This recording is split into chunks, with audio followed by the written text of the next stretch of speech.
Incoming transmission. Welcome back, everybody. My name's Murray. I'm your host, and this is Big Book Radio.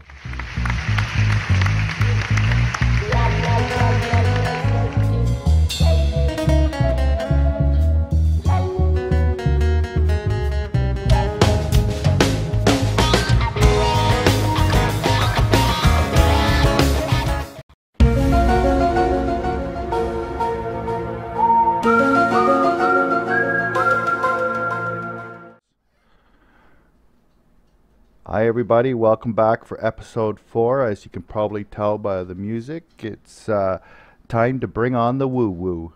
I've been very patient. I think the first 2 episodes were basically AA meetings on the air. Episode 3 was me and Kate maybe defining other off-label uses of the Design for Living. And now it's time for us to step outside the traditional recovery box and talk about the way the Big Book might have a more darker history and involvement in some of the big events of this century and many, many others. Let's take a look. Join me now as we sit down with Annie from Texas, Texas Annie, and we have a real nice chat. Her and I go a way back. She's a Big Book thumper like me, but we also have other things in common. Including some higher energy functions, things we're able to do that you don't really see off the shelf at an AA meeting. Anyway, thanks for coming back, and buckle up. It's going to be a bumpy ride. Well, we all have a part too, right? Like you did. You know, oh yeah. We need these technical people in here too. Andrea does that great, eh? She's so. You remember when I remember listening to the first podcast you guys made with Alpha and them when Andrea first phoned in, and you were one of the first ones to phone in, right? The difference. Oh, go yeah. back and listen to those voices, and then listen to those same people today. What a difference! Yeah. Eh? Absolutely, and a grateful difference. Oh, it's huge. So much more. I don't know if this ether thing. It makes a lot of sense. That it's bringing. I don't know what the term for it is, but it's just. There's more of it. There's more other people that you wouldn't normally think as growing or seem to be more conscious about trying to do something. Maybe it's just that, more people out there Facebooking and doing stuff. And I really think that's having an effect.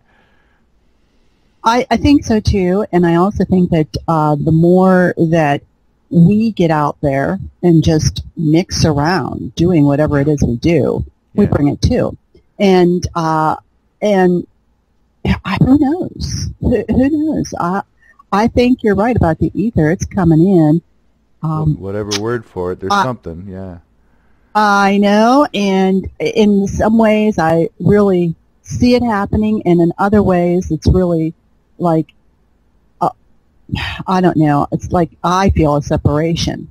Do you find it a little disturbing? You know what I'm noticing is people who haven't done any work at all would normally totter along for years. Like they just, that guy that drives a dump truck and he's been doing it for 30 years and that guy, right? He's just, all he does is work. They're blowing valves and things are happening to them, like just heart attacks. They can't stand I don't know if I'm just trying to see it like attention bias, you know what I mean? But it just seems like who was saying that? Things that aren't ready will just burn away. They just can't stand, right? And it's Lisa, I think said that, yeah. Because I kind of see that. But on the other hand, what's the natural course of things? Those people are the ones who get the heart attacks anyway. So I don't know. Yeah. I don't know. It's really interesting. We'll see. Mm-hmm. We'll see. I do think that there are changes are coming because all you got to do is just look out about you. And peek occasionally at this government thing, and you can see it's going to have to implode or explode. Something's got to happen. Time left for sure. Yeah, and then I think everybody knows it. It's like that part they were talking about, Lisa and Andrea, about basically the war's over and we won, and the top end is gone from all of these powers that be, and it's just the people walking around now, right? And I think even those ones are starting to realize that, oh shit, like this just, I think I'm on the wrong side of the pyramid, you know what I mean? Like, Yeah. That Well, it a all lot of them feeds know up they to. are. Well, Yeah. they must know. I mean, they're smart people, and they got good with numbers. They must think, shit. And then, so Well, what's their alternative? Turn around and help the others because there's no other alternative, is there? well, and that's the thing. I think that what happened is they get sold this bill of goods, and they believed it. Yeah. And now they're seeing that, oh, that may have been not such a good thing. And Yeah. you're right. They have to turn around and help others. That's what they got to do. It's like Well, everybody. Well, that's We have almost to like a help default others. setting, right? Sorry to Yeah. I forget I'm on Skype. There's a delay in that. Well, and I have to say, this is a bit of what's behind me wanting to do the Big Book radio show now, and the focus I'm trying to. The first two shows were really almost AA shows. Like this is the program. And then the third one, the one I just brought out, is more, these people could be helped with it. Those people could this. And Kate's like, well, what are they powerless over? And we really kind of struggle with what that meant. But talking about the ether, what I feel about it is you maybe don't have to go so far to the bottom before you can start to do the work or want to do it, because there's more of this underlying energy field or whatever that you don't have to. Like, the desire you needed, and I know I needed, to say, okay, fuck it, I'll finally do the worst thing in my life. I'll go to AA and I'll change things, right? Like the bottom, what you need, the despair you need to get to that bottom, maybe it doesn't have to be so bad. It's a theory I have. So maybe it's time to bring this message further out. People who wouldn't look twice at the Design for Living in the book now might say, well, today that doesn't seem so horrible. That doesn't seem, maybe I can look at, and that would be a huge accelerating process. Like, right? This whole thing reminds me of the Big Book. It reminds me of the Big Book when the way it mushroomed, grew so fast. Yeah. Right now reminds me of that. Well, and that's why if you had ever come to one of the meetings that I went to, what you would have found is that maybe half of the people there were AA. The rest of them were not. Okay. But they came in contact with someone from that particular group who did the process that way, and they saw a dramatic change. Power is attracted to power, right? Yes. It's exactly right. It's a book of attraction. Yep. It is not one of promotion. Yeah. So I would also say that about 1/4 of the people in my group are gay and lesbian. Oh, yeah? Oh, yeah. And they came from not just AA or NA, but sex and love addiction. Right. Slaw. I got into exactly. Coleslaw. I got into it. I got into it because I knew I had an eating problem. I didn't realize I had an alcohol problem until I got there. Oh, you went into it. Oh, yeah. Is that right, eh? Wow. So you didn't think alcohol... I started in OA, and the groups of OA in Gainesville, I wouldn't say this on the air, but where I came from, they were every week it was the same thing. It's like, and then they'd go around the room and they'd say, okay, now who can sponsor somebody? And they'd raise their hands and say, I can sponsor to the level of step that I've taken. And there was only one person that went beyond the third step. Right. And I'd look at that and go, aren't there 12 steps? And why would I want a sponsor who has done the third step 5 times and hasn't passed through that one yet? Yeah. And I was about to quit when there was a speaker that came up from Orlando, who was a young man, he was an attorney, and he had lost 200 pounds. Nice. And he had a big book in his hand. And he started talking, and first off, I met him out in the parking lot. And I said, oh, are you here for the meeting? I'll show you where it's at. Then we started talking about this bookstore that was nearby. It was a used bookstore. I'd get big books there for $1 and pass them out to people. Right on. And, right on. That's cool. So, So I didn't know he was the speaker. So we get in there, And I noticed that he's the speaker. And he sits right next to me. And then when it was over, I said, obviously, the program you work is not the ones that I have seen in these groups up here. Yes. And he said, well, it's not part of OA. And I said, I don't care what it's part of. I'm asking you what you do. And I see you have a big book. At this point, I didn't even have a big book.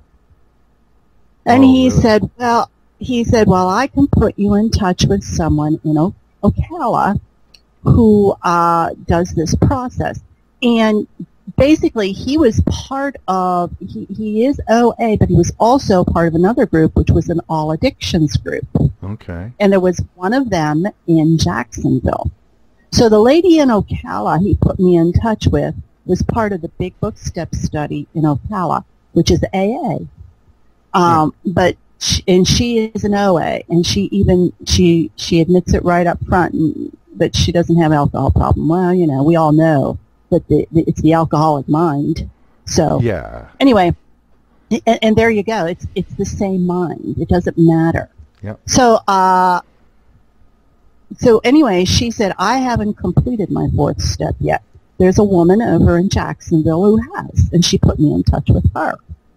So I get in touch with her, and she says, there is a meeting in Gainesville. It's a Big Book Step Study. It's an Alcoholics Anonymous meeting, but it's the same format that we follow here. We all follow that same format, right, which is pretty strict. And she said, so go to that meeting. And I did. And as I sat there, and they tell you right up front in all of these meetings, you cannot talk unless you have done the process completely, step 1 through step 12, with a Big Book Step Study sponsor. Mm-hmm. You don't have our process, you can't speak. Right. That's all right with me. I didn't want to speak anyway, and it's not all right. It's not all right with some of the old-timers, I can tell you. We've had more than one person get up and walk out and I've never heard of such a thing. Well, Group Conscious brought it together. That's what Group Conscious said. You either respect it or leave. Yeah. Exactly. We don't need you here. Yeah. You have 2 votes here, left foot, right foot. You need us. We don't need you. So, anyway, so I went to that meeting, and the guest speaker that night, he was from Boston, and he was from one of the original Big Book Step Study groups. And it wasn't what he said, but it was that a presence of peace that he had. He was a poster boy for the program. He was a poster boy for the program. Yeah. In fact, he brought the program to our area along with one other person, a girl that I know. And when he moved to Ocala, he started a group down there. So there I listened to the people after he did the talk, and then they have a group share only the people that have gone through the process, and it's all on whatever step we're on that night. That's it, right. And the experience with it, and it's the experience of getting well, not the antics that kept you in it. You give a little bit, but that's it. Can I interrupt? I have a question. I don't want to forget it. You said there was a guy who brought the message to your area, and somebody was 2 of them, and a girl. Right? Yeah. When was that? Was that long before you come along, sort of thing, or? Yes, it was. Okay. So they'd before I came along. Do you know Well, there was a group over in Ormond Beach that started whenever a fellow who used to be a professional golfer started it. Yeah. But those people were a couple, sort of, were they, or like a guy and a girl, like a couple? No. Just 2 separate people. What? Okay. 2 separate people. The woman is from a town called Lake City, and she watched. And when you hear her story, it's very powerful because she's been in and out of institutions and rehabs and everything. Hey, any of their stories you can get to me somehow? I don't know whether there's links or downloads or upbeats or whatever. I will send you The one in Central Florida Right. has a website, Oh, and they have perfect. speakers on it. Okay. There's Yeah. one in Asheville, North Carolina, that has speakers on Can it. you, and maybe send me the names of the ones you know, like, oh yeah, this one, or if the ones that are on there that you know of, because you can go. There's so much free stuff out there, but editing's an issue. Like, I don't want to put up a bunch Yeah. of garbage. I would like to get right to the point. I don't have time for, long-winded stories. So, yeah. Yeah, Okay. you Sorry, I can just wanted edit it. Yeah. But in my Central Florida group, they are way behind putting stuff up because I have several that they taped and that they actually put out on CD. I've never heard, I haven't seen them because I'm not there anymore. Right. But I know that they're circulating around, so I don't know if it'll be on there or not. But Oh, sure. they're very powerful, especially when you hear some of the ones on sex, because we break the fourth step down Right. to the inventory and turnarounds, Right. and then fear, and then sex. What And, inventory? What was it? Turnaround? The turnaround. It says it right in the book. What After does you've it say? done this inventory and you've done this, this, and this, then we turn around and look at our role in this. Oh, our part in it. I get you. Uh-huh. It's your So phrase we call for those look at our turnaround. part at it. Okay, yeah, okay. Yes. So you've done the first part, which is the inventory, which is what all they did to you, and then your turnaround part, what you failed to see, what the truth is, Right, and stuff like that. right, okay. And that's the hardest part. That's like the fourth part column of in the traditional. honesty. Exactly. Yeah, It's the honest part, because you look at a situation and it's like, well, yeah, blah, blah, but I was blah, blah. How could I have had a part? Well, part of the part is you maintained a victim role when you knew this is a sick person. yeah. The second arrow syndrome, Okay. right? People want to Exactly. vent for the rest of their lives about getting diddled as a little kid. Well, excuse me, you just threw away 45 years of life worrying about something that happened once. We could deal Or with the many event. times- We can deal with the Yeah, event. or many times, but still, the whole problem is that you maintain that victim role. Exactly. What does Joe and Charlie say? They have not heard very many fifth steps of men that didn't have that in there. Oh yeah, it was So, common. It was common. It's something. It is, and it still is. It's Hey, a common have you thing. ever heard of hysterical? What was it? Doctors used to do to female teenagers. It was called hysterical sympathy or something. They would basically get a girl off, like sexually, because she would be hysterical, show up with symptoms of hysteria. What treatment for hysteria was to give her an orgasm to calm her down. Oh my God! That was in the book, man.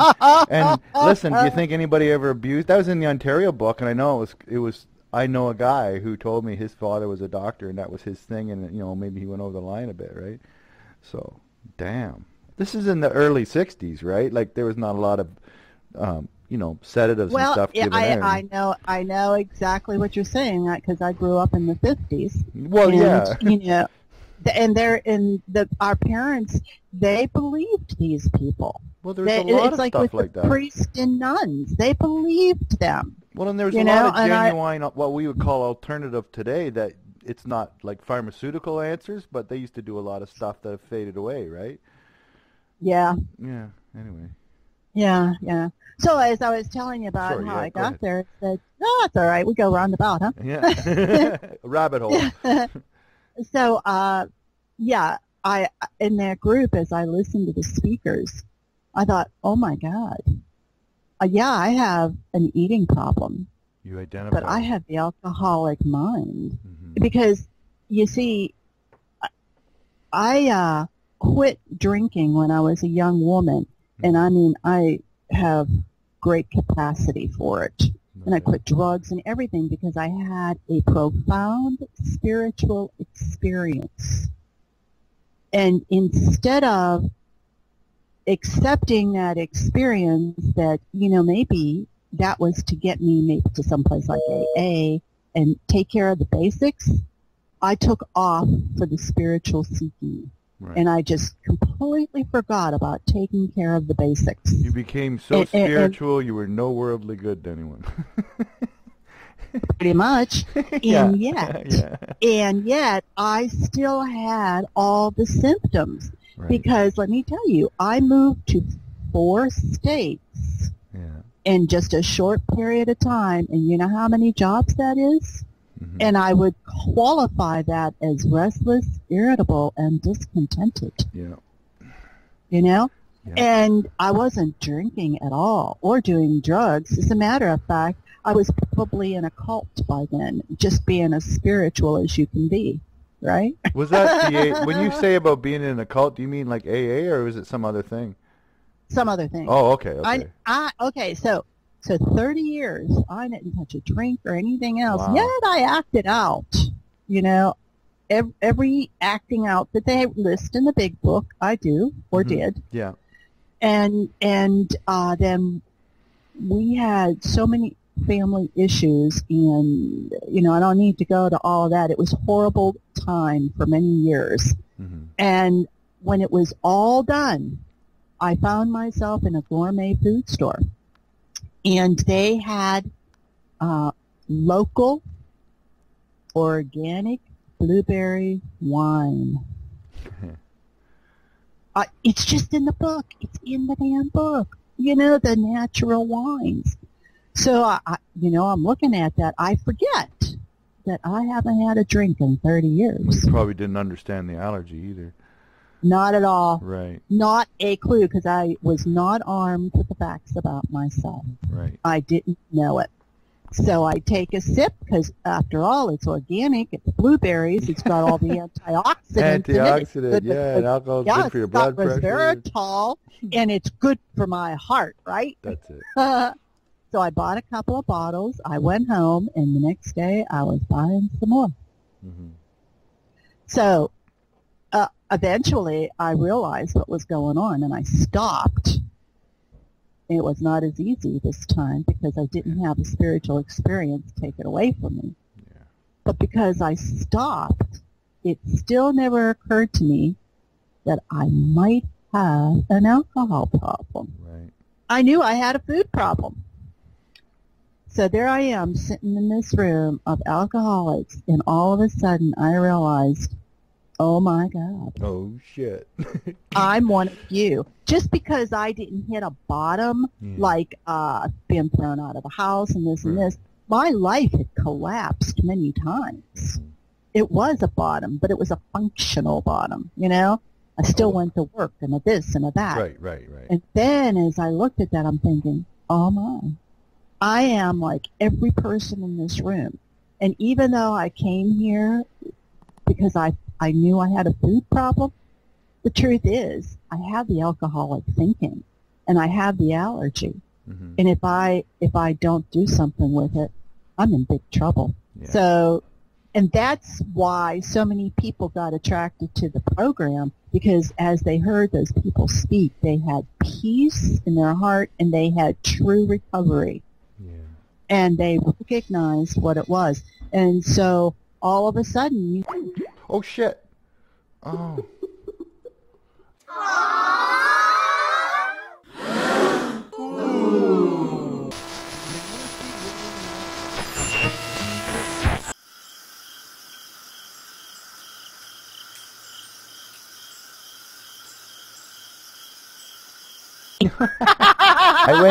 I went to mute it. The boy's going out to his game, and I was saying goodbye, and I hung up instead of mute. Hold on, just hold on a sec, Annie. Hold on. no problem. Sorry to Yeah, interrupt so like there you that. go. You know what? That's Hold okay. While we got a little break in here, I'm gonna turn off this recording and listen to it again and see what you hear too. Okay. Yeah, and as long as my rookie sound technician is working things out, why don't we just take another listen to an artist we've heard before? It's Brad Sucks. This time the song is Something Is Wrong.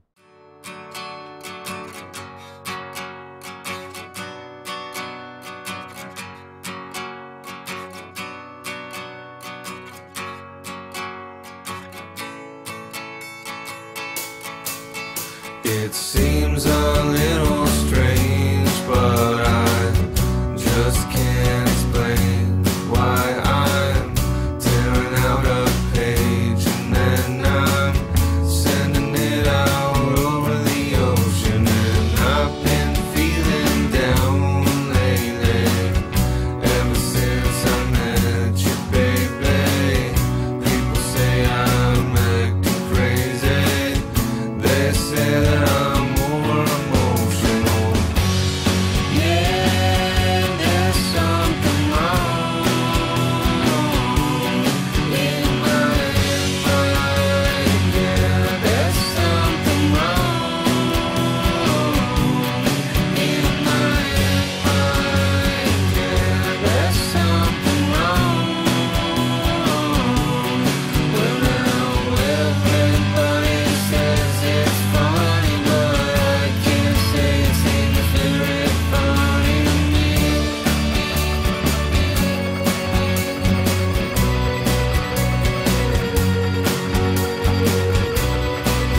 on.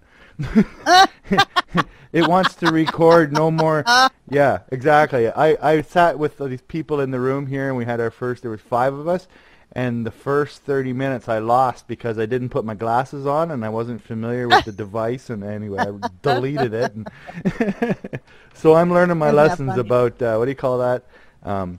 Making sure, right? Like redundant systems.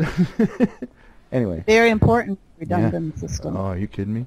So this is you. I mean, we got this whole Raise the Planet thing, and I'm not interested in getting into it as, to blow anybody out of the water, but I said it on episode 3, and I know a lot of people haven't listened to it yet, but what I said to Kate was, because Kate was my safety person through this whole RTP thing too. Like when I first met Alf and all you guys, I was very enthusiastic, of course, like everybody, and Kate's a friend from AA, so I said, what do you think about this? What do you think about that? And I seem like, and she's listening, because she's I'm not sure if she's like a trained counselor or whatever, but she's definitely been to school for counseling, but I don't know. Mm-hmm. So she knows the question, and I said, will you please watch me for, am I crazy? And she goes, no, you don't mean any criteria for that, the normal, recovery kind of person thing, anxiety and stuff, but so I kept her with me. So when all this fell apart last weekend or whatever, we sat down. She knew the whole backstory.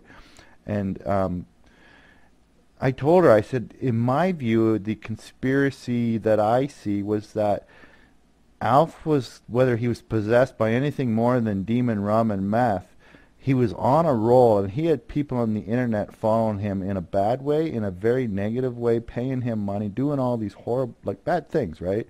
And I really think some of us, you, me, Lisa, for sure, and Gary, Gaza, were called in to put a stop to it in whatever way these things happen, whether it was attraction rather than promotion or whatever. I have theories about that too, but I really think he was stopped way quicker than he might have been.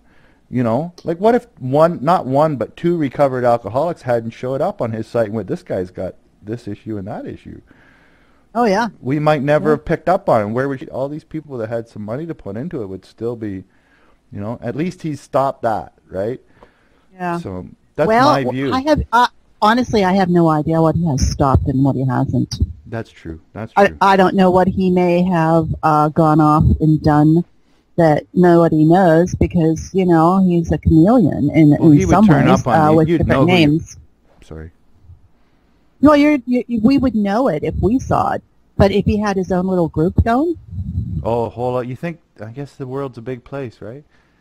Well, from what I understand, he'll do something on Facebook to his friends, and since I'm not one of them, I have no idea what it is. Oh, because I unblocked him and had a look at it and stuff. Oh, which reminds me, I got to reblock him.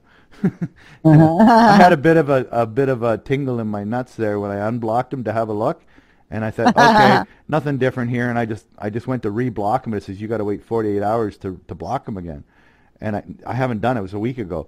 I haven't done it. But at that minute, I'm going, fuck, he might just figure out I've unblocked him. But I don't care. There's nothing on my page he didn't already see. So fuck it. Right. But if you have your friends, you can send stuff just to them. You can have your group. Oh, yeah, right. Same as we do. And just have. Right. So you're not going to, whether you've unblocked them or not, you're not going to see it. Well, I mean. Because you're not part of that friends anymore, and so you're not part of that dialogue that goes there. Yeah. But, so is something else going on? I don't know. Who knows? Who knows? I won't be happy till I find out one of 2 things, and the second one is he's been prosecuted and he's beyond harming anybody else. But, time's on our side. He's an old man, No offense. No offense. You're in good shape. He's just been on a run. He added 10 years off the end of his life this last couple, right? I mean, I know. That guy, there's looking back on it is so 2020, right? You look back and you think, he'd say on the blog, I got this Japanese beer I'm going to have after the show. And then the next episode was like, I'm having this here on the break. It's a nice thing. Made sure he mentioned it. And then always say, never do that and spirituality together. Yeah. And then I know. It's like, I know. I I saw a know. bit of escalation too, and then to hear that he turned up on the other side of the planet and all those things happened, I went, "Wow, that's impressive." But it's not entirely unexpected. Like, you know what I mean? Exactly. When I heard he landed in Fiji, I said, that sounds like a good run. And then when all the word came out about where the money was coming from and stuff, like, helping him, and I'm like, oh, wow, he's good. Like, kind of, there's a little respect in my view. Well, no, I mean, come on. Alf is just or Ed is an extreme example of me anyway, for sure. Yeah. Like, yeah, Oh, yeah. the more I study into these the way people are, it's very clear that psychotics are way more common than you think, but some are just well trained and some aren't. It's like, Yeah. a doctor is psychologically pretty much almost what do you call it?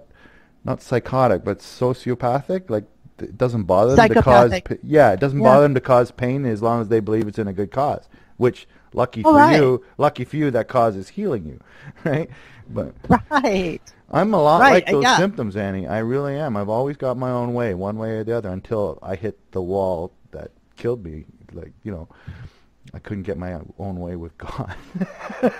And you're written about in the book. You're the director and the actor, and Yeah. it's all about what you want, and so you play that role, whichever way it is, Yep. to get what you want. Yeah. Oh, yeah. It's like it's like Dexter. I looked at Dexter. Remember that TV show? Did you ever watch any of those episodes? I think maybe It was about one. the serial killer in Florida. It was the first year was like a textbook. I'm looking at this. I'm saying, man, you are giving people methods that just wouldn't have crossed their mind. And they can look at this. It's like a textbook for crazy people. It's like, holy shit. I'm not like that. I couldn't do a crime today any more than I could lie right now. It's just, I couldn't. I mean, functionally, if there was a good enough reason, but I can't imagine what that reason would be. But the skills are there. You see what I mean? Like, from years of being an addict, yeah. getting my own way, making sure I got enough booze mostly, but the other shit too, right? So, yeah. And you do, that's why I was such a good probation and parole officer, even though I wasn't drinking. I mean, I knew them. Mm-hmm. I was shocked that not everybody else thought the way I did. Like, really? Yeah. Really? Takes one to know one, and not everybody is one, right? And it's funny. Exactly. Takes one to know one. Well, you see, and I had some real good advice given to me recently I was talking with Lisa and Andrea. They asked me about the show, and we were kind of in the conversations leading up to all that, like just after that. And she says, the thing is to remember who you're speaking to, your audience, because she says, you just don't realize what level you're on. And I go, well, what do you mean? When she started, like, she didn't even mention AA, but she said, you've done all this internal work, you've got these understandings that most people, don't even know about the questions, right? So I've had to tone it down, and by toning it down, I've had to re-look at my basics, and I think, damn, there's a lot there. And Yeah. so it's increased. I feel this urgency to try to help to teach, right? They try to not teach isn't the right word, is it? It's just like make available. Communicate information. Yeah. Make Get it available. out there. Yeah, because people don't know to ask about XYZ because they don't even know there's an XYZ. You can't, you know what I mean? Like, it's so foreign. I know it was to me. The only thing made me look into spirituality was that I had to do something. Well, they look at this big book and they don't realize just how esoteric it is. Oh, yeah. A lot of people end up going off to the Bible and taking it literally and missing the bigger points. Right. That, like I mentioned to you, don't forget to ask me about the fifth step. Yeah. This, to me, this has been my experience of doing the fifth step with a person who was, her entire focus was on me, what I was saying, and that communion, in a sense. Yes. And you could feel presence. Yeah.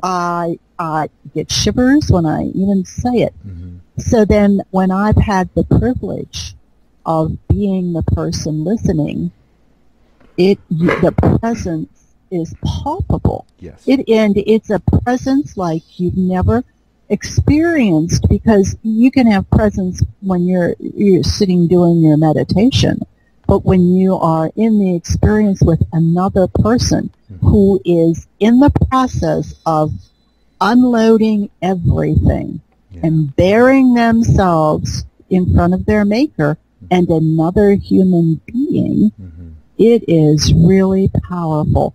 And it's one of those little bombs that got put in there, in my opinion, because when you experience it, then you can really say, I must have that.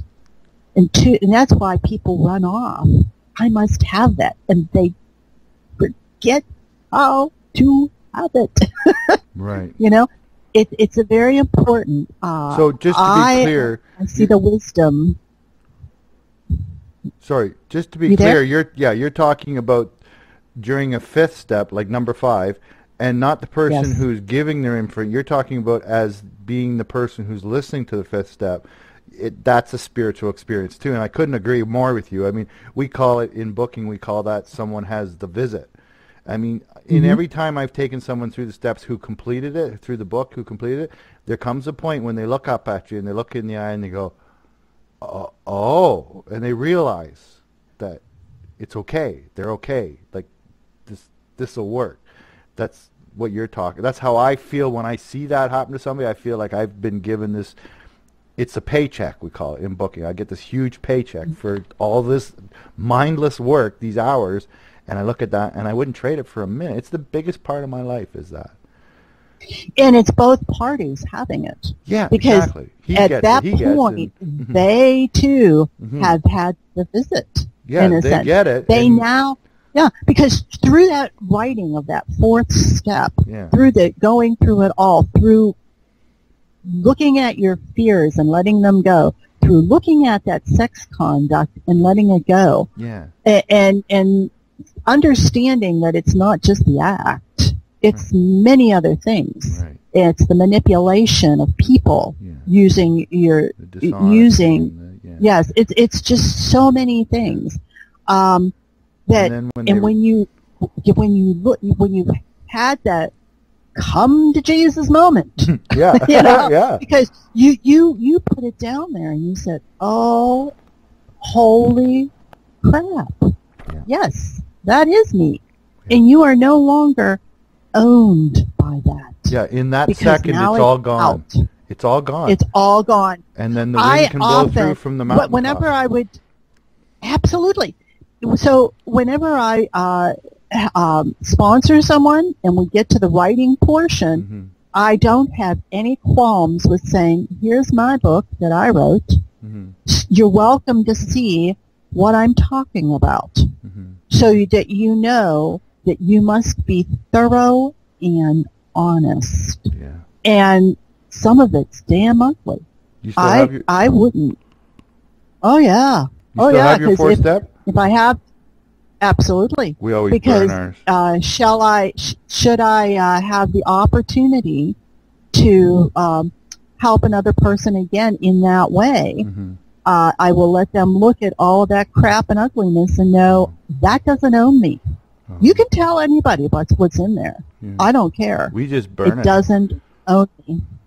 Well, see, if I burn it, then they don't have an example. And so in ours, that's what we do. Because that way, hey, I don't care. Go publish it. I don't care. Yeah. It doesn't matter. Yep. No, I've heard of that, but I don't myself. To me, it's letting go completely. It's all got. It doesn't exist. It never existed before. And I don't know. I've never heard that idea that I can refer to. I'm not disrespecting your method. You're in there doing the work. I don't care. There's a million ways to do the work. Like there's as many ways as there is people who ever picked up that book. There's probably two ways for every person ever picked up that book, and I really appreciate that. I don't mean anything. Oh yeah. It. Yeah. But we talk about letting go. The most important thing is they pick it up and they do it the way it's written there. Yeah. Especially in those parts. There's no wiggle room there. Yeah. It's direct. It's a recipe. right. And they say, "What's my direction?" It's right here on page. Yep. It starts on page 63. Oh, I go through so slow there's with our these guys. direction. Yeah. They want to read through to the end of the sentence. I go, no. There's one direction. That's a period. You see that there? Okay. Now this is another set of directions. That's 5 words in that sentence, and that's another direction. And okay, now here's another sentence, right?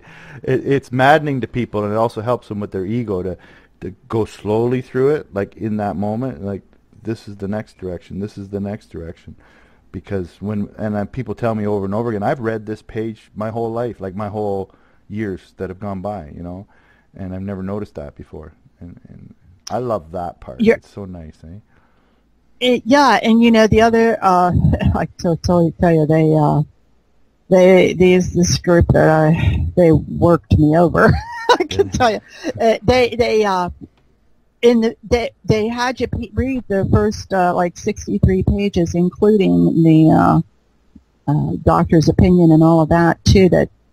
And then they said, look up every word that you're not sure of. Mm-hmm.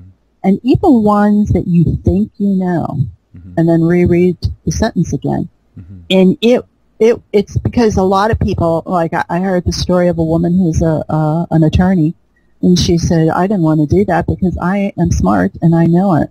But she said, but when I started looking up some of the words that I was sure I knew, and I looked at them in the context of the writing, it was an oh wow moment.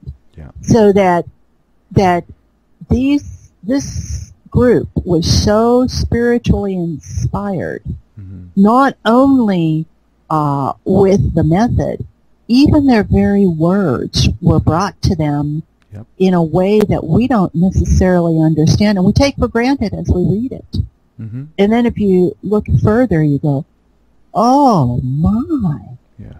And it just leaves you wondering.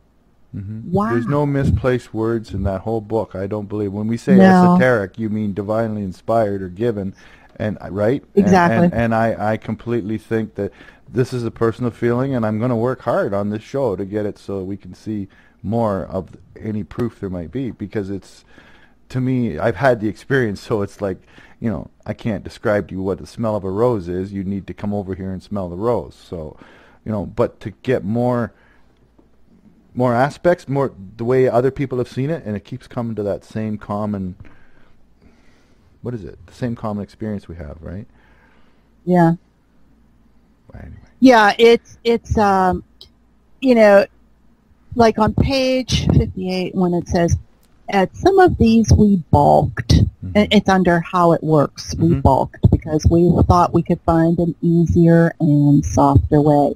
Right. This is really a design for living, right. And it's a major pointer for the deeper spiritual truths, because they're in here. They are in here, and they point you to other places too where they are. And they don't point to good powers and dark powers, right? Because that's right. It's real. I mean, it's like people who have been able to get by, in dark places have been able to do it because of ignorance. And what we're bringing is a light shines on that ignorance, gets it out of there, and it freaks them the hell out. Yeah. maybe they build a counter model that would draw away people. And I have to say, looking in the rooms, they've been pretty successful. The big book talks about recovery rates around 93% eventually, and the treatment centers are hoping for 3 and 5%. Isn't that pitiful? It's terrible. I mean, I would love to put those treatment centers out of business, and I'd love to bring back the big book and any other alternative methods that we're starting to see work for people in these extreme spiritual crises, like post-traumatic stress. They're starting to use MDMA to treat that, different things like that, ayahuasca ceremonies, things, shamanism, it's not the hokey-pokey stuff they thought it was. Yep. There's real neuroscience behind it. They're saying one dose of essentially mushrooms can cure depression, can cure addiction in given circumstances in a treatment model, right? That kind of thing. I'm not pro-drugs. I still kind of curl my toes when I think about it, but given the right setting. Murray, sorry. I'm sorry. I was just going to say, Murray, you got to curl your toes because you are different than everybody else out there. I am different than they are. You know, I heard somebody the other night say they took some NyQuil. I can't take that. No, that's a nighttime itchy, watery. Where the hell are my cars, and what country is this medicine? Exactly. It's a normal people don't understand that. Yeah. But I'm grateful I'm not normal, because that way I got to see this big book and really see a whole new a practical form of spirituality for me. You know, I mean, I was very spiritual before, but my feet didn't touch the ground. Right. Well, and see, my thing is, I'm not satisfied. I hear that, and I feel the same way, in the sense that I don't regret any drink I ever drank, I like to say, because it led me to where I am today. Same with my children. People are, I'm afraid my kids will inherit my alcoholism. And I say, you know what? If that's what it takes for them to get the life that I have today, having had this spiritual experience, okay. Yeah. But I'm not satisfied with that today. And it comes back to this increase in the ether, increase in the golden age energy. Isn't it, or wasn't it, a time, if this is an ancient wisdom, wasn't there a time when the normal way people developed was with a full-on knowledge from cradle to birth, and everybody around them lived this way? It wasn't, see, I'm grateful for having crashed in order to live, I call better. But, I mean, the normal human condition would have lived like this anyway. See, I want to find out or figure out, or is it even possible to give this message to be as a normal way to grow up, a normal way to live? And I don't know the answer at this point. Neither do I. Damn it. Well, and you know, let's just take a look at some of the things. You know, a lot of people will say in the West how we have this wonderful life, we have all of these conveniences, we have the water and electricity and yada, yada, yada. And then I say, when you look at some of the more simple people, they don't have all of the distraction. They don't have being on that hamster wheel to be able to pay for all those conveniences that you have. Right. So you take a look and say, well, really, who has the better life? That's right. You really got to say that, don't you? You really do, because I have come to realize why in the West it has been harder for people to understand and or actually practice what in other countries may be so natural. It's standards. You know, where's right, our connection with? Yeah, it's standards. Where's our connection with nature? You know, there's a cement everywhere. You know, right. So we may have some things that are could be desirable, but what some of those things can very easily do is distract us and keep us from what is truly desirable. Yeah. And that is that inner connection and the growth. Because when you peel it all away, really, what is it we need? What is it we want? What we really need and want is to bring, like you said earlier, bring more and more connection, love and growth with who you right? truly are. Yeah. Oh, and before we go any further about living in a good, self-sustaining environment, I want to shout out to our Hawaiian friends. Sophie Oh my and goodness, Cassie. yes. Sophie's the most back-to-the-land girl I ever met, and I'm jealous. Me too. Not very often. I'm That's pretty right. snobby about wild environments and nice areas, because where I live in Muskoka, it's beautiful here, and where I've been, but that girl lives in heaven. It's amazing. But she works so hard, And right? she does, and I got to say, there's a part of me that really is, I won't say jealous or envious, Not but really, no. would love very much to have the same kind of thing you guys have. You know, a little nature there. And it just isn't in the cards right at this moment, but who knows what the next moment has, huh? That's right. Life is long.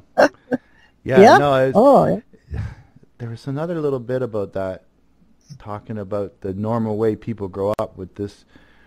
Oh, interesting connection I made about that. And we always talk about so we talk about in the West, it's all about medications and stuff, and the East is about a deeper spiritual understanding. And it's actually some people could make an argument about the Cold War, the split because of the 50s and the Cold War.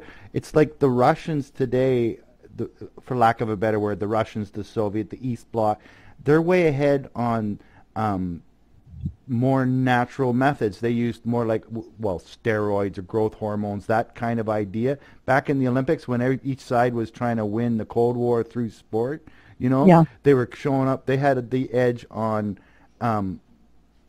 that kind of thing, right? Like endocrine system. And the West was focusing more on technology and the mental aspect, I guess electronic aspect, Yeah. for lack of it, like the more the EM fields part. And so the Cold War served a purpose in that it forced the world into two parts, each of which became bigger experts than anybody else in a completely opposite field. And now the wall's down, Berlin Wall's down, and they're coming together. And it's using that as I don't believe that, but is it true? Are people from the, quote, East more into that idea? I mean, look at our group. People from over in the East do tend to have more of that, what would you call it, homeopathic approach, right? Well, not just the East, but you look at in South America through the Amazon and the shamans there, and right here in the West, our native culture and the cultures in other places. It's everywhere except the Westernized that have taken the standards of. Well, they took empirical science They took empirical science and mixed it with power and come up with commercialism. Exactly. It's consumerism, like the old, and that's a way to benefit a few people, I guess. I don't know. But, well, yeah, a few. But these things happen. That happens. But I'm glad you brought up the whole. I hadn't even thought about the southern hemisphere. I was thinking of the dichotomy of the East-West in the last 100 years, so to speak. It kind of ties into these documents showing up from around the turn of the century, the last century. Again, it's like there's been this preparation for the human understanding. It's just been. Do you see the steps? It's been very methodical when you can look at it that way. Oh, yeah. There were some other writers around that time. I had some stuff by a guy named Wallace D. Wattles, who wrote in that turn of the century time in the 1900s. Yep. And he had The Science of Being Well and The Science of Being Rich. Both of them talked about God, Melody, I got to search my memory here. It's okay. They both talked about this spirit, or he called it a plasma, I think, that permeated the universe. Like some kind of unit of measure, this stuff, if you could get your hands on it. Yeah, this dark stuff matter, they call it in science. That permeated the universe, in which you just use this, like spirit. Yeah. And as the Christians call it, and others call it other things. So, I mean, there was a big awakening at some point, but it somehow the traction, it's still there, but I think what happens is that in order to keep us going in the direction that powers want us to go in, they leave it there, but it doesn't get promoted. Yeah. And then when we find it, we're like, oh, whoa. Yeah. This is wonderful. It's a little fire we have to keep going, right? Because that's right. Yeah, it's like it's a job, right? And if you have we might have been doing this job for a very long time, it seems. There's a rabbit hole for another day, maybe. Yeah. I'm getting talked out, honestly. Yeah, me too. That was good, Annie. It was good talking with you. Oh, it's great. This is awesome. We're going to do this again. And I'll we're talking about we can't remember this writer. We don't have to do it all now. Let's presume that we have listeners in our 4s and 5s by now, and I know there's some experts on this time period in those literatures. And if they could comment on our Facebook page or let us know through Ruth at Holy Sciences, we can have a discussion that can keep going. I'll read comments on the air, or we can just, have the conversation over there. That's what I love about this integrated nowadays, the way the internet is. So. Yep. Yeah. That was fun. I hope this recording's not Yeah. a stinker. Hope it works out. Because this it is a was whole fun, episode. and I will send you the links Yes. to some of the places that have speakers up. Yeah. And the speakers will probably, you'll see that they're divided out by step. They'll always Okay. give their story to tell how they got there, Yeah. but they're not going to dwell on, it's always a message of hope. Right, to peel off and yeah. And yeah, that's Yeah. good. Yeah, and if they focus on a step, that helps too. Because like I don't know if I'm gonna drag it through the steps like for weeks and months and years. I want to get a good Yeah. basic. And well, it's not fair to people who've been around who want to take this forward. I want to be able to say to a newcomer, oh, what they want to know about something. I think I can refer them to the archives, like we used to do with this other group, right? Go back and listen to it. When you catch up, fine. That seemed to me that was a pretty efficient thing to do. So. Excuse me, I got quite the, all of a sudden just starting to sneeze here, so Means it's we're time done. to wrap up. Okay then. Thanks, Annie. Okay, Bye-bye. talk to you later. It was Love you, good. kid. Bye. Bye. I get very emotional when I think of the amount of people that have helped me over the years to live this second life. I'm actually a teenager old enough to vote in the second life in one lifetime. And there's so many people to thank, and my gratitude runs so deep. Not only thanks to Texas Annie, but thanks to KQ and all the other people behind the scenes that are helping me get this done. And I want to have a more upbeat tempo for this second break, so let's listen to Jamie Rumley while she sings from Winnipeg, on Canada. Let's listen to Thank You. That's the name of the track. Thank you.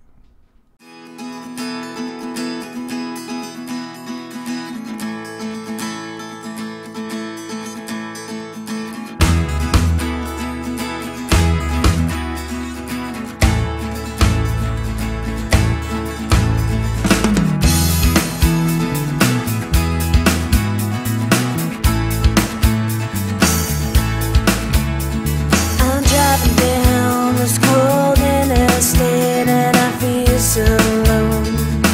Left everyone back at home without a simple goodbye. Oh, how I would have cried if I had seen your face staring back at me saying don't go. I need you so.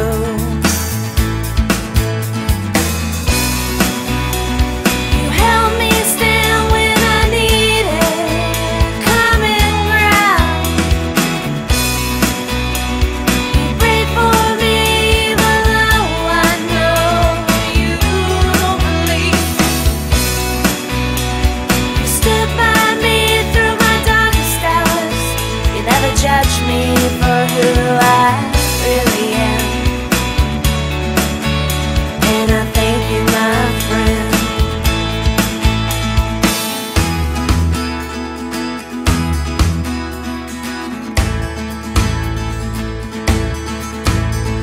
I never thought I'd get this far without you here holding me up. I'm sorry I never returned your call. I know I just break down and cry and come back home to the place where I feel like I don't belong. Oh yeah.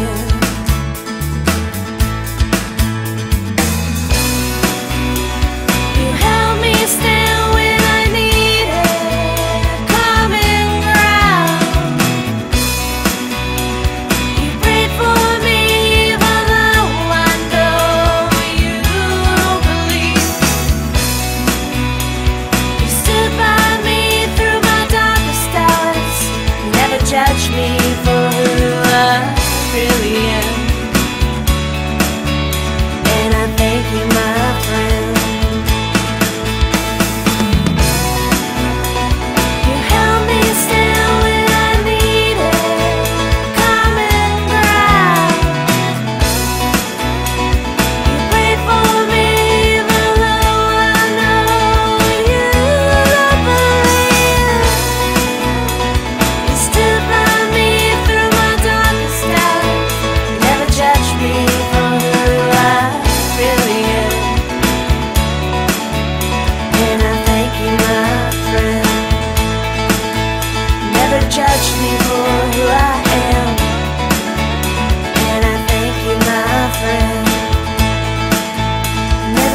me for who I am, and I thank you, my friend.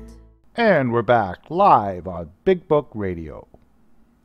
In the course of the research going through all the Chris R. speaker tapes, I didn't quite find exactly what I was looking for, but I got the clip that involves Richard Nixon, and that should get your attention, and that time period where things were changed from the original Big Book message and delivery method.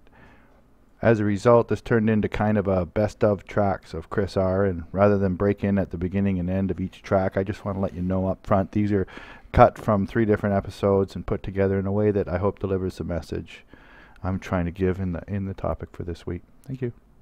Here then is Chris R. speaking to a meeting of Cocaine Anonymous, CA. My name is Chris Raymer, and I'm a drug-addicted alcoholic. I came to the Fellowship of Alcoholics Anonymous November 13th, 87, and I'm currently today a member of Alcoholics Anonymous and Cocaine Anonymous and any other fellowship that let me in their doors. We do a lot of sheep molesting in the hill country, and I'm currently starting a new chapter of, no, never mind.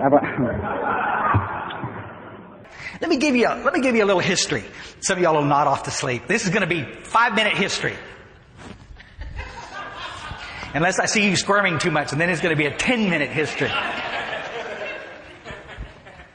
In 1971, one of our great presidents, we have had so few. I got so much trouble for these CDs. You're bad-mouthing America. I'm bad-mouthing our leadership. It freaks me out sometimes that y'all even let us come into your country.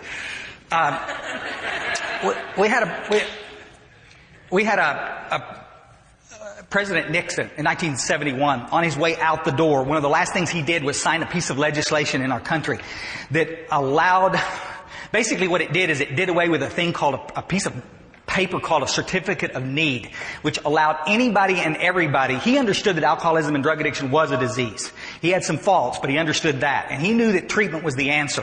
And so what he did was he signed in this legislation called the Hughes Act, which allowed us to open a treatment center on every corner we wanted to. They were like Timmy Hortons all over.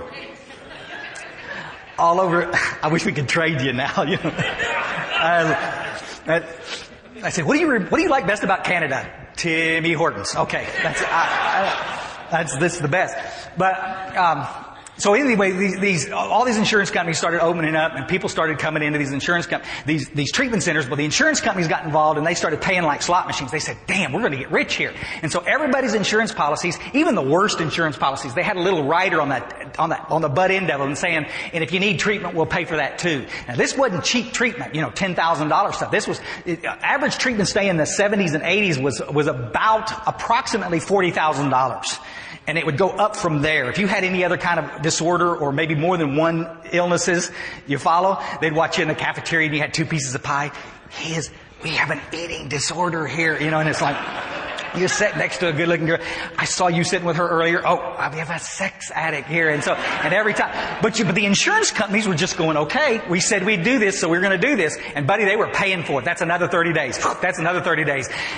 That's another 30 days. And when he was like, what the heck? I can't do anything. And so the pendulum swings back the other way. The insurance companies, after paying billions of dollars of these claims, because we were out there, the industry got crazy. We were out there on the streets dragging heroin addicts in. Well, I don't know if I want to get sober. That's okay, buddy. Come on, let's go. Yeah, we're going to give you some food and we're going to give you a nice place to stay out. It's cold out here, isn't it? Come on in here. Let's go. And we get you signed up and you're going to go, because the little knucklehead's going to go back in 30 days. We're going to wait 30 days and then go get him again. Remember that? Look, come on, let's go. And we were doing it. We abused the system. There was a lot of people went to jail for that kind of stuff. But what happened was the insurance company said, screw this. We're not going to do this anymore. And they stopped paying. But the damage was done. What happened was, the point I'm getting at, is that we had a lot of people come into our fellowship, all of our fellowships, that didn't need to be here. We had little social misfits that had been bored all their lives, and all of a sudden now they're alcoholics. They've never had a problem with alcohol to speak of. They've never had a problem with drugs. You with us? But they walk in the rooms and they get come on, give me a hug. Hey, hug. I just love the hug. Oh my God. And now we've got them for life, because that's all they're here for. The coffee, the women, the hugs. Oh, I love the fellowship, but they don't have to work the 12 steps to stay sober. And they're the ones that are pissing and moaning out there and wanting to say that you can say anything you want. Alcoholics Anonymous, about the same time, about in the early 70s, they got on board with this treatment center crap. They got completely on board. They started producing literature that watered the message down. Y'all know that Living Sober book? Do they allow that in Canada? If you've got it, open the garbage, hold your nose like this and drop it into the piece like that, because it's a piece of crap. You were probably given it in your treatment center. Oh my gosh. Oh my gosh, if you want to stay sober, don't get too hungry, angry, lonely, tired. But listen, this is Alcoholics Anonymous doing this. Everybody wants to knock the treatment centers for watering down the message. Our own fellowship allowed that to happen. It was an article in the Grapevine that started this great influx of things called open discussion meetings. Oh my gosh. Before that, what we had was literature-based meetings and stories. We'd get up and I want to hear your story and how you got well, and then we're going to talk about the steps. Not anymore. We're going to do open discussion meetings. Come, talk about your day like I'm interested. You know what I'm saying? Guys, I want to get to know Kate. I want to know everything about her. What a wonderful woman. But you know what I'm saying? On a daily basis, we can be friends and we can talk everywhere else. But if every hour that I got to go to a meeting, I got to listen to her story again, after a while, you know, it's like, come on, let's give it a break here. Let's talk about, you know what I'm saying? And that's why people are leaving our fellowships by the thousands. The only people that gravitate to those open discussion meetings, I just love hearing about people's lives. You're a loser. I'm going to say it from the podium. You're a loser. Are you kidding me? Because the kind of power that, I'm telling you, the kind of power that Layla and I were talking about is not the kind of power that Buddy, I'm talking about sitting in a meeting and looking at a little somebody that you've sponsored for a few weeks, and all of a sudden the light's on in their face and they're standing up for themselves, and you can see the life changing right before your eyes. I'm going to tell you, that's what we need to be talking about. Where are we going to go carry the message of hope back to again? Man. Barn-burning spiritual experience that everybody wants to look the other way from. See, we don't want to talk about it in our AA meetings because we're afraid we're going to scare off the newcomer. We're going to talk about it.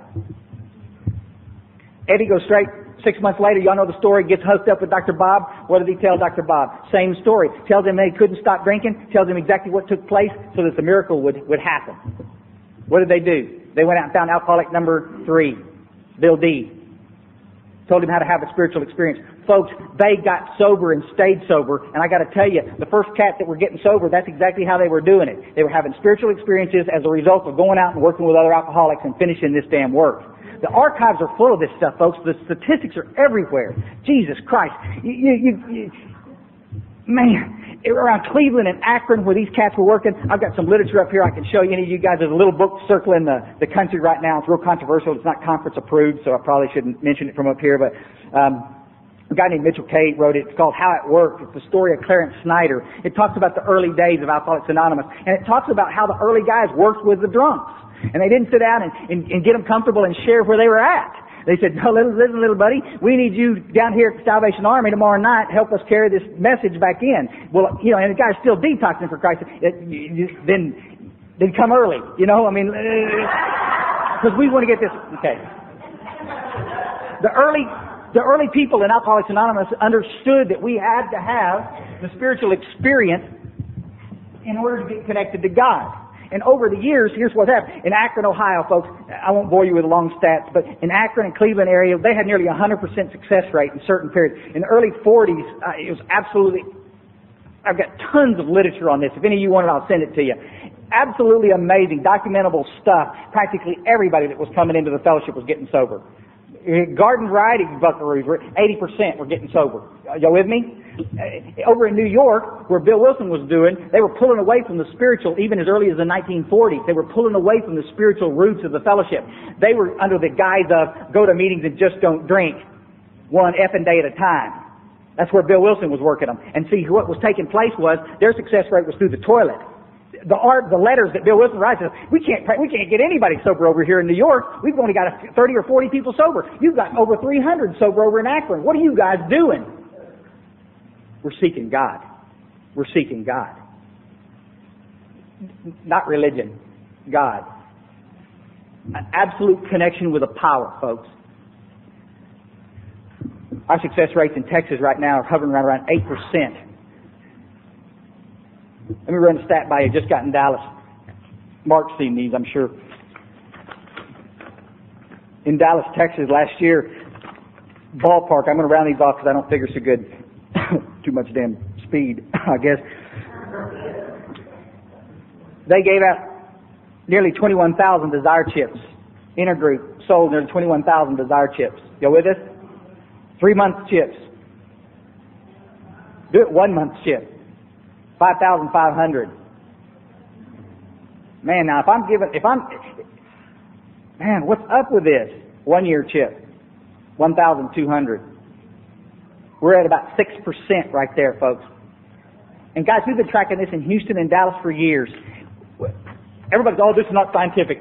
You're right, it's not. You can take it with a grain of salt. But guys, the evidence is this. If better than 21,000 people picked up a Desire chip that says, I want to get sober in AA. I picked up a key tag that says, I want to get sober in Cocaine Anonymous, Narcotics Anonymous. And then we got statistics like this, the people that are staying sober 1 year. You don't have to be a rocket scientist to see that we're doing something wrong in our fellowship.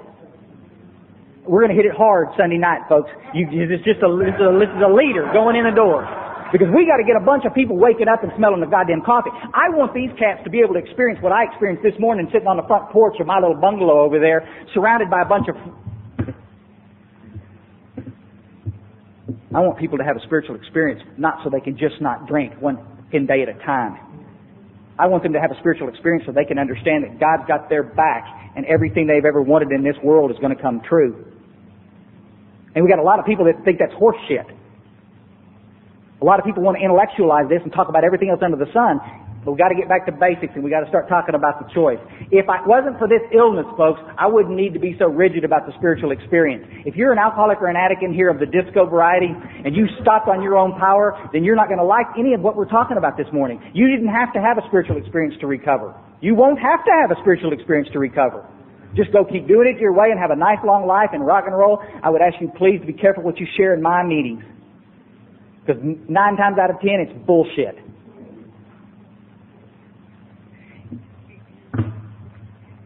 Guys, the book tells me to seek the solution with the desperation of a drowning man. The book says that I must, there's those pesky must words again. I don't understand why they keep putting those in there. I mean, I've heard more than one speaker stand up on the podium, there was no must in the big book. You read it lately? I tell you, on page 44 it says, if that be the case, they're talking about what an alcoholic and an addict is. If when you honestly want to, you find you cannot quit using entirely, or if when using you have little control over the amount you take, you're probably one of us, an alcoholic or an addict. Here's what it talks about. It says, if that be the case, you may be suffering from an illness which only a spiritual experience will conquer.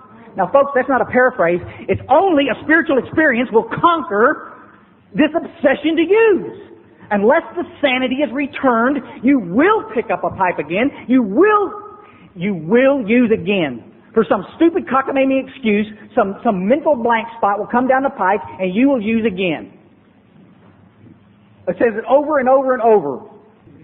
And somebody could have come up and trivialized this. It drives me crazy. In treatment, I see it all the time. I see it all the time in my AA. A girl will come in and she'll just, tears coming down. You can't believe the cool day I had. Let me tell you about my day. Everybody rolls their fucking eyes. Oh man, boy, is she on a pink cloud. Boy, when she falls off that pink cloud, she's gonna bust her ass. This, you sanctimonious son of a bitch. Don't you ever say that. It's God's grace. It's God's grace. It's the miracle of waking up and not obsessing about the drink. The miracle of finally looking yourself in the mirror and realizing that you ain't a piece of shit. That you've got something to offer somebody next to you. That you can do this thing called life. It's a miracle. Absolute miracle. It's the miracle that the old timers talked about when we first got to this fellowship. And it's the miracle that we've gotten away from. Because we're too busy trying to work on your goddamn issues. I'll say it right now before anybody comes up. Chris, I need to talk to you about your cussing. How can you talk about God and cussing the same deal? Because I can. As long as I'm saying things from the podium that you agree with or you've experienced, then everything's cool. But, the minute I say something that you are not real sure about, all of a sudden it's BS. It's bullshit. And it's like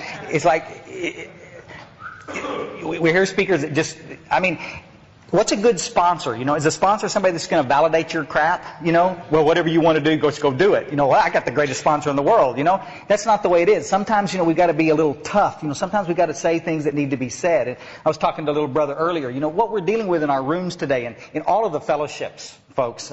I mean, in all of the fellowships, we're dealing with spiritual warfare. And if you're an alcoholic and an addict, I think it's extremely important that you know that. And so, I think one thing that y'all need to get real clear is that when I speak from the podium, I'm cognizant of everyone's feelings, but I'm truly more cognizant of the feelings of the real alcoholic and addict. You with us? I mean, let's get straight. Everybody that drinks and drugs is not an alcoholic and an addict, for heaven's sakes. You with us? Everybody sitting in our fellowships are not the real McCoy. I mean, how many of you know you sit in meetings with people that have never worked the steps and yet they've got years of sobriety? Or at least let's say this, dry time. You with us? And it's like that's the guy that's telling people to take their time to work the steps. Work one step a year. Don't worry about the stupid steps, you know. That's the guy sitting in the back of the room making fun of us as little big book thumpers. We're laughing with a guy. They do it in the United States too. They call us the Taliban, you know, the big book Nazis. And you know, and it's like it's a sad thing that sometimes when I go into an Alcoholics Anonymous meeting or a CA meeting, I feel, what's the word I'm looking for? I feel out of place in my own fellowship. Y'all know what I'm saying? And it's very disheartening sometimes to do that, because it's the fellowship that saved my life. And buddy, I got to tell you, nobody's going to run me out of these rooms. I'm here. But it's difficult sometimes if you're not in a group. The book says that we develop the fellowship around us that we crave, and that's why we gravitate to people that are on the same page as we are. You know, and if the half measures, middle of the road sons of bitches want to meet, well, that's great. That's fine. But you know, I don't have to conform to what they're doing. Because see, alcoholism and drug addiction, folks, is absolutely fatal. If you're one of us, it's progressive disease, and it will kill you. Here's the sad part. It'll kill you drunk or sober. Y'all with us?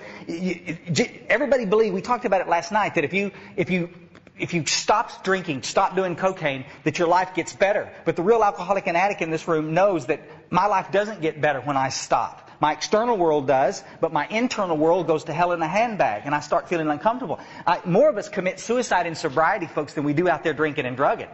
Now, what killed that guy? I mean, we had a guy back in Texas, is a guy that I did some work with over a period of time, and had about 6 years sober, and shot himself.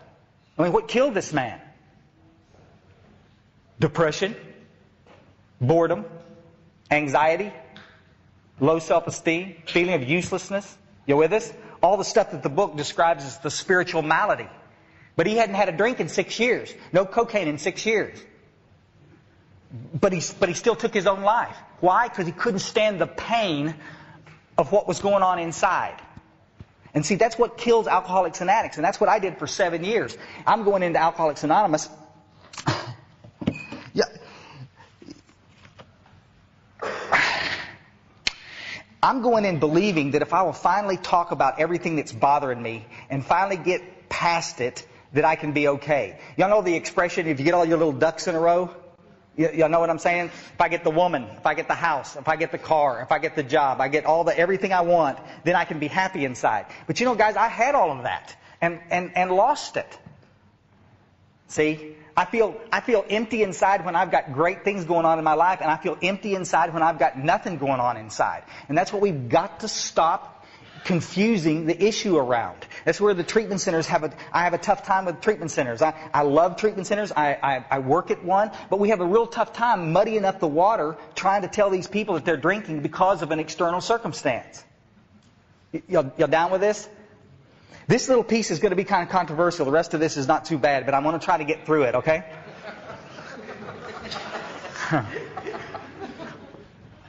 Is this water? Is this water? This could be whiskey for all I know. I want to show you something. I drew up here. Let me show you. This is the little guy, if y'all can see him. This is infamous Issue Man. I've got some little buttons up here afterwards. You can come pick up a button. I also have Issue Woman, you know, for being equally, you know, socially correct here. issue man, we came up with years ago to kind of describe what this is about. And what I want to try to do is show you what the old timers did for me in 1987 when I finally got back to the fellowship. What they did was qualify me. Now see, it's for 7 years in the fellowship, nobody ever qualified me. I walked in the door, they said, Chris, are you an alcoholic? You have trouble with alcohol? Yes, I'm an alcoholic. See, I didn't have any problem calling myself an alcoholic. Y'all understand that? But I'm lying, because I'm in AA for 7 years and I don't really believe I'm an alcoholic. I believe I have trouble with drugs and alcohol. You with me? I'm an abuser, but I really don't believe I'm an alcoholic. That's why I won't do the stupid work. You guys know exactly what I'm talking about. You go to a CA meeting tonight, sit in a CA meeting, and you'll be able to identify the people that are convinced that they're alcoholics or addicts.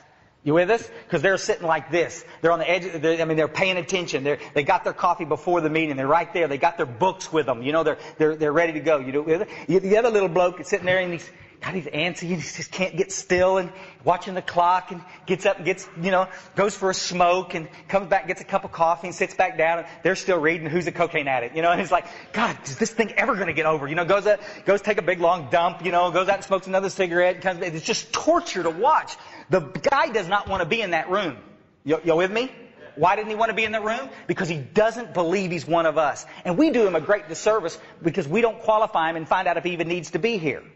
One of the biggest problems in our fellowship is that we think this fellowship is for everybody. This fellowship is not for everybody. This fellowship is for cocaine, drug addicts. Alcoholics Anonymous for drunks. SLAA meetings are for sex addicts.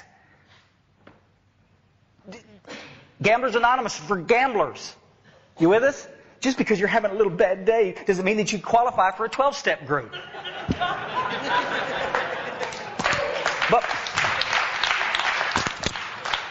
But we're so concerned about hurting somebody's feelings, they come in there, well, I really don't have a problem with the cocaine, and then we just let him sit there. And see, here's the tragedy, because what's going to happen is he's going to start sharing in a minute, because he feels compelled. You with me? And I don't worry about the guy sharing a little bit. That's fine. What I worry about is the guys downstream that end up getting hurt by the crap coming out of his mouth. Well, goddamn, I just decided to quit one day and I just stopped. I was over in East Texas one time sharing from the podium, and there was this guy down from the valley sharing, and this guy had 32 years of sober, and I was the Saturday night speaker and he was the Sunday morning speaker. So, and it's kind of a tough to do because they're going to take your inventory if that's, that's the way it works. And so I share, and then this guy gets up in the morning and says, I don't know what that little one-eyed guy was jumping around. It's like, I don't know where he was ranting and raving about. Buddies, when you just had enough, you've had enough. You'll put the plug in the jug and that'll be it. No, but see, here's the grinder. Now, who are you going to listen to? I had about 10 years of sobriety at the time. This little knucklehead's got 10 years. He's telling you got to work your ass off. You got to get in these steps. You got to do some inventory work. You got to make some amends. You got to go be of service to other people. This guy's just saying you just got to put the fucking plug in the jug and everything's going to be okay. And he's 32 years sober. Who are you going to listen to? See, that's the danger that we see. And everybody thinks it's perfectly okay for that son of a bitch to kill people from the podium talking that crap. But that's exactly opposite of what this book says. And that's what I want to talk about this morning. On 155, y'all can reference this later. Some of you got books, but some of you heathens didn't bring them. So, Bill Wilson's talking about Dr. Bob. It's in a chapter called A Vision for You. And Bill Wilson is talking. He said, he's referring to Dr. Bob. He said he had a desperate desire to stop, but saw no way out. For he had earnestly tried many avenues of escape. Painfully aware of being somehow abnormal, the man did not fully realize what it meant to be alcoholic. You with us? Dr. Bob knew his ass was on fire. He knew he was in trouble, but he didn't understand what it was to be an alcoholic, to have the disease of alcoholism. And that's what Bill Wilson was able to explain to this doctor, what it was to be an alcoholic. And then Dr. Bob identified, worked the damn steps, and stayed sober up to the day he died. I'm sitting in AA meetings for 7 years. I've admitted that I'm an alcoholic, and everybody just assumes that I'm an alcoholic. But I'm sitting in meetings, and I can't identify with the stuff coming out of your mouth. Make sense? That's what we were talking about last night. Do I believe that people need to share what's going on in their life? Absolutely, folks. Come on. I'm not that callous. I understand that. But I'm saying when we come to meetings and all we want to do is talk about our war stories or the bad day we're having, we're not accomplishing a damn thing in those rooms. Because talking about that, only thing that does is alleviate a bit of guilt. You walk in the room and puke all over the table and then let everybody else clean it up, right? And you leave. Of course you feel better. And of course everybody else is just psychotic having to listen to your crap.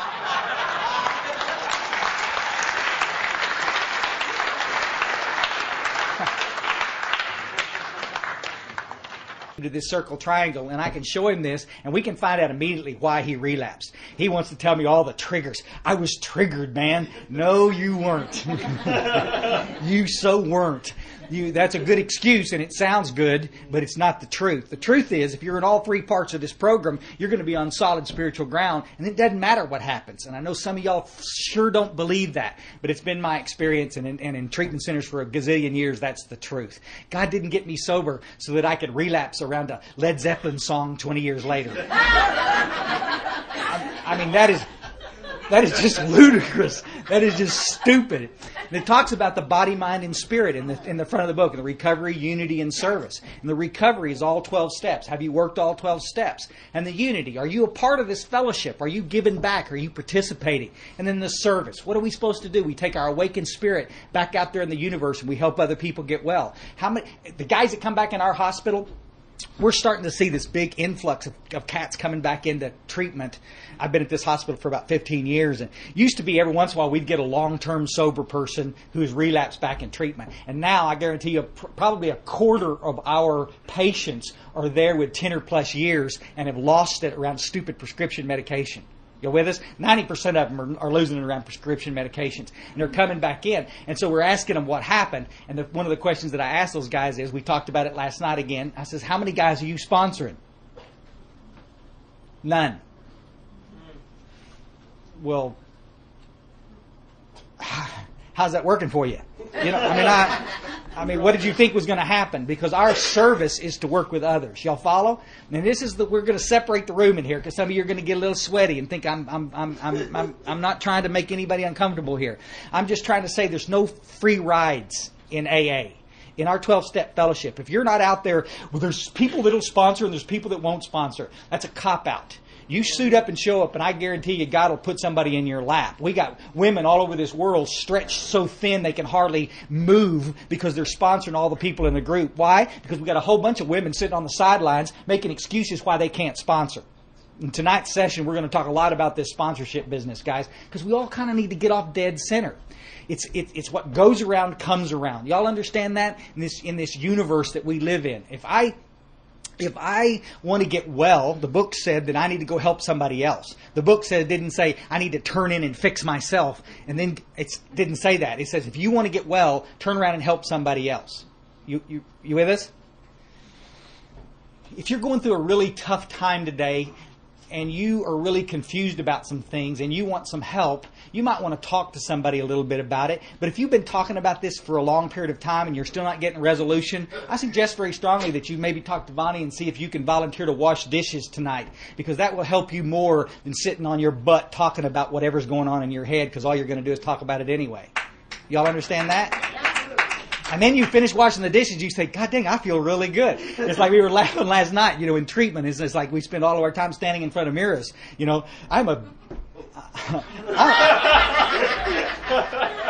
I'm a beautiful child of God. I am a good boy. I'm a good boy, and I suck. I am so not. You want to feel good about yourself? Sit down next to a little fried pie. You with us? Clean up his puke. Help him sit there a little bit. Talk to him a little bit. And sit and watch that little glimmer come back in his eyes. You follow? Give him a little hope. And I guarantee you, you'll leave and all your little chicken shit problems will be right in line. It's like, what? What was I talking about this morning? Because it puts everything in perspective. Y'all follow? And that's what this fellowship was all about. It's not when he stops drinking, he gets worse, not better. Make sense?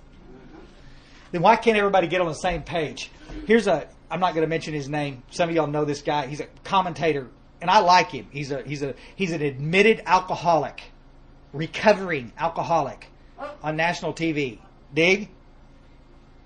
He quotes this on Larry King. What gets me about these celebrity folks is, hey, we have a choice whether we're going to drink or not. Just get up and make the choice not to drink. It's that simple. I agree, hon. It makes me want to puke. This is why we get so confused. We have counselors in treatment that believe this. We have people in the upper echelons of every addiction organization I've ever known that believe this crap. Most treatment centers are based on the idea that you have a choice whether you're going to do this or not. And that if you just organize your little life, you wouldn't have anything to drink over. And when most of us end up organizing our little life and continue to drink, we end up committing suicide. Because we simply cannot do this. Bill Wilson understood this. He damn near drank himself spitless. And so he developed this little program of action to guarantee us a thing called a spiritual experience. And it worked great. It worked great. And what did we do? We took the whole dadgum thing and bastardized it and customized it so it wouldn't offend anybody. I know.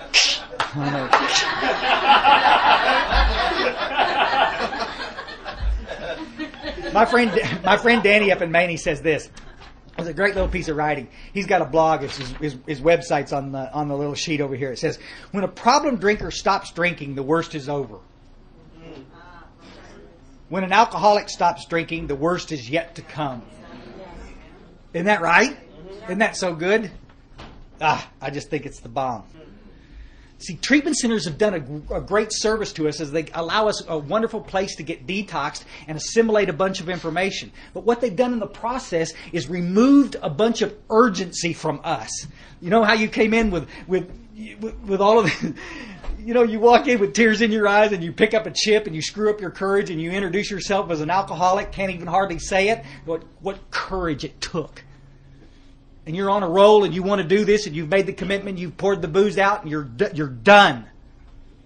And if we don't put a blanket over this fire and extinguish it, you will get well. Guaranteed. Too often, too many of us extinguish it because we simply don't want to take time to mess with them. That's why I'm saying, if you're not in a position to mess with a newcomer, leave them alone. Send them to me. I'll make time because my life depends on it. You'll follow? If the little guy can answer me yes or no, yes, I understand the craving. I understand the mental obsession. I see that I'm powerless. That first step. I'm powerless over alcohol. On page 45, there's a great line. It says, lack of power, that's the dilemma. Would y'all agree? This is alcohol and booze, guys. This is not the problem. This is the solution. Now, I'm going to take the solution and get rid of it because it's affecting me adversely. Now I need some power to replace that with. You follow? This is what a dry drunk looks like. When you just take this away and don't give the cat some power to deal with life, you've given him a death sentence because he can't live that way. Just don't drink. Go to meetings. Just don't drink and go to meetings. They say I'm controversial from the podium. Those are the people that are killing people out there, not me. Losers.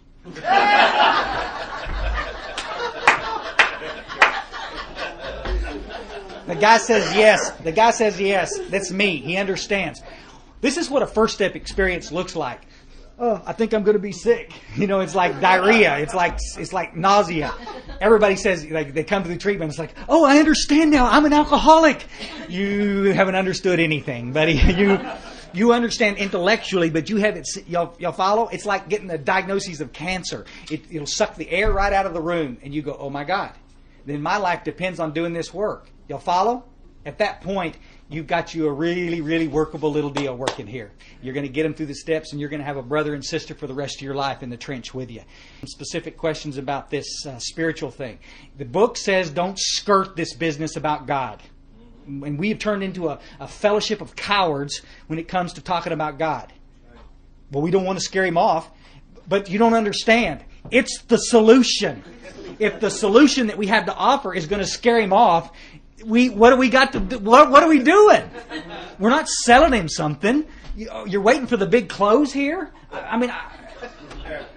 Listen, guys, I'm a firm believer in this, that your path is your business, and I'm not going to jam my religious views down your throat, but I'm going to explain from the very beginning this is a spiritual solution, and if you don't like that, go away. We've got to get to some cojones in this fellowship, folks. We've got to get to a spot where we can understand that that's our job to do. You'll follow? The book says nearly half of our community, half of our fellowship had a problem with God. You with us? That means the other half didn't. And why is it that we want to talk about this nonstop? If I'm sitting down next to my little brother here and I says, okay, little brother, we're ready to go. You know your truth about the first step. You got a problem with God? He says, no, I don't. Rock on. Let's go. Why am I going to have him read and write? And I want you to write down what you think God is. Why? There's plenty of time for all of that later if you want to play with this, but we're wasting time. The question is, do you believe there's a power out there greater than yourself? Yes or no? Thanks to Chris R. for letting us know a bit of the history of things down in the States and a little more about how things developed and may explain some of the misinformation and disinformation out there that Kate and I touched on and Annie and I touched on. I'm going to leave the wrap-up sequence to the senior Big Book members that I'm aware of. It's Joe and Charlie, a couple of fellas from the southern states that made a big impression on me. Their words saved my life, so I'd like to give you a chance to listen to them, and they make a lot of sense too. The growth of the fellowship began to come from the book, Alcoholics Anonymous. Now, as the fellowship began to grow and get bigger and bigger and bigger, they began to notice something that the first 100 didn't have. They began to notice the great power of a fellowship of people who have escaped from a common problem. Now, the first 100 didn't have that. They only had 100 people, period. But the fellowship, as it grew and got bigger and bigger and bigger, and they began to experience the power of fellowship, they then begin to question the need for the severity of the program in the book. And they said, do you mean we really have to turn all of our will and our life over to the care of God as we understand Him? Couldn't we give Him the drinking and keep the rest? Do you mean we're going to have to share all of our life story with another human being? Hell, God already knows about it. We know about it. Why tell somebody else?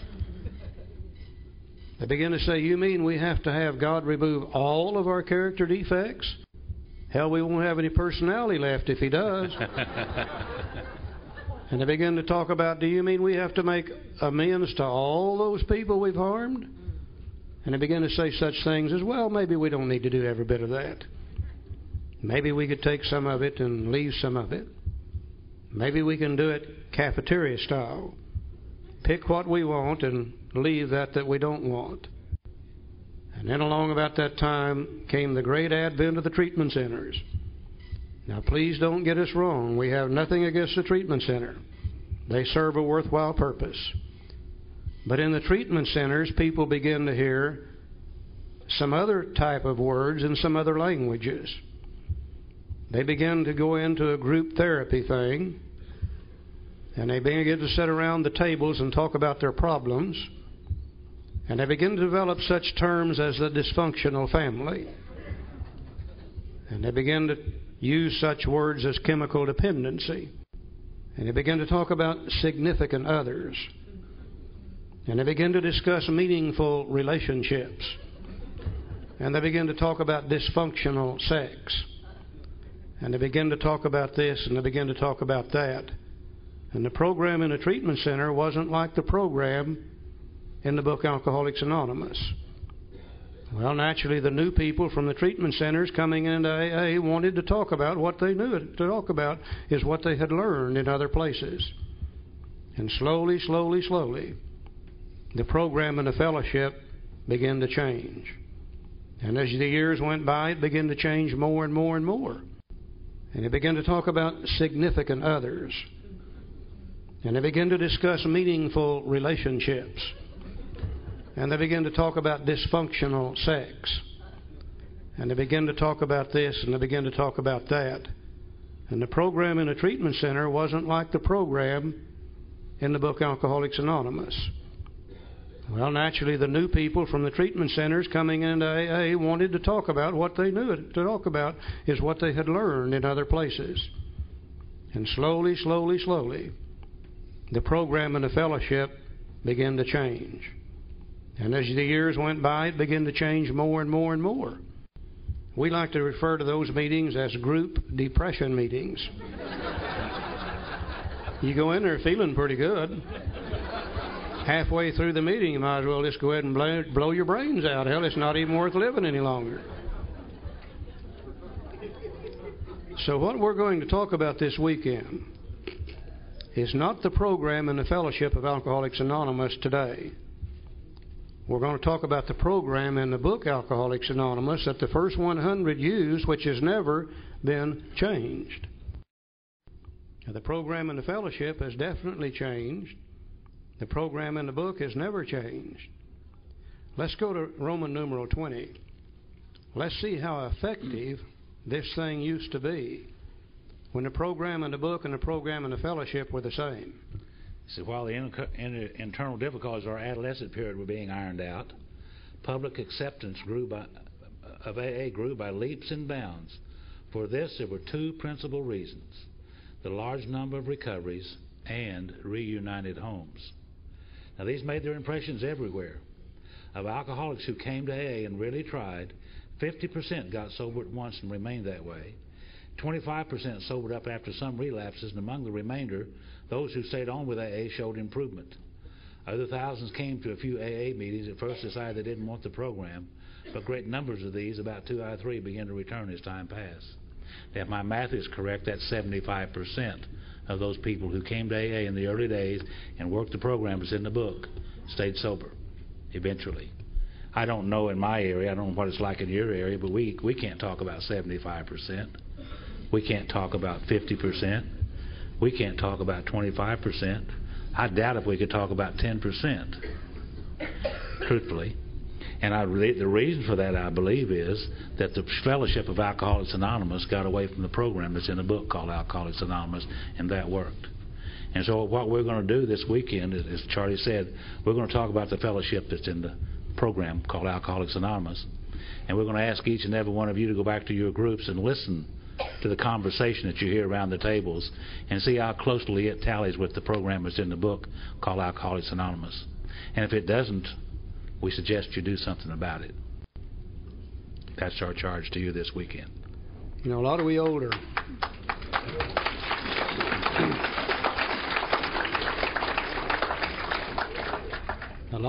members of Alcoholics Anonymous tend to blame this problem on the newcomer.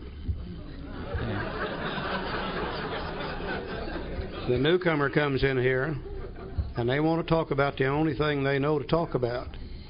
And too many of we older members have said, well, we can't identify with those people anymore, so we're just going to stay home.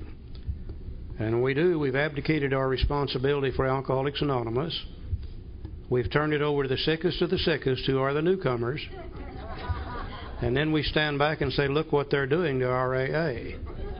Now, I think that's our responsibility, to be sure that every newcomer that walks in the door, that we tell them that stuff you've learned, wherever you learned it, is probably good information, but that is not AA information. Here's AA information. And we start talking about the program of recovery in the book Alcoholics Anonymous. And we take them by the hand and we lead them through this program of recovery so they can have a spiritual awakening also. I think they call that sponsorship. And that's sorely, sorely lacking in AA today. But I think that's our responsibility. It's not the responsibility of the new people. It's the responsibility of we older members. And we need to stand up and stand pat and insist that in our meetings we talk about alcoholism, recovery therefrom, the program in the book. And I'll just bet you we can see more people recover from alcoholism. Probably never will get back to 75%. But we can certainly do better than we're doing today. Now, we're not going to preach anymore. That's all the preaching for this entire weekend, I guarantee you. Hope you don't believe that.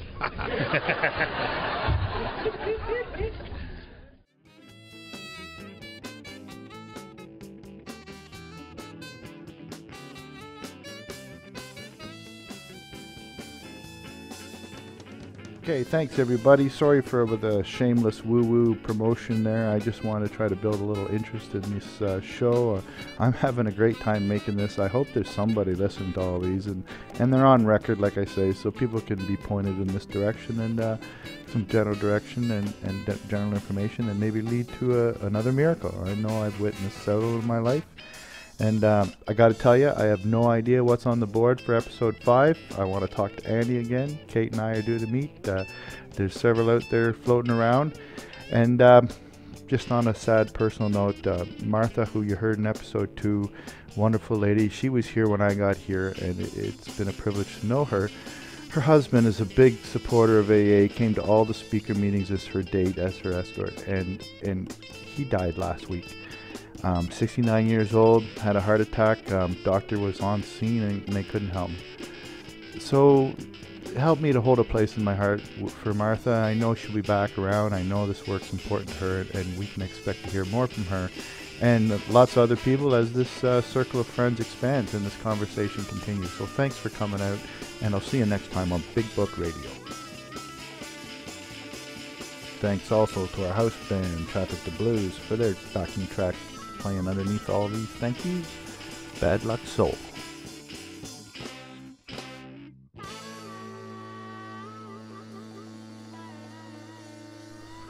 Big Book